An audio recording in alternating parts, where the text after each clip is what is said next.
फाटा इस्लाहात bill पेश करने में ताखीरी हरबे इस्तेमाल करके हुकूमत अपने लिए किसी नए सियासी बहरान को दावत तो नहीं दे रही। क्या कहते हैं अरकान पार्लियामेंट, आइए जानते हैं।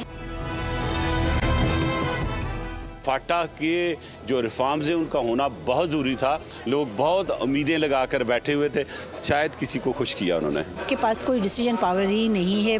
दूसरा, वो बौखलाहट का शिकार है। तीसरी बात कि गवर्नमेंट का कोई विजन ही नहीं है। अफगान जो महाजरीन हैं उनके वोटों पे सियासत कर रहे हैं।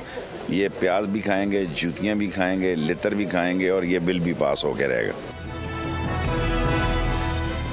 गवर्नमेंट भी यही बातें करती थी कि फाटा का इल्हाक होना चाहिए केपी से, तो इस मामले में रोडे अटकाने से इनको कोई फ़ायदा नहीं होगा। ऐसा फैसला करना है जो हमेशा के लिए उसके अंदर कोई दरार ना हो, उसके अंदर कोई आने वाले वक्त में प्रॉब्लम ना आए।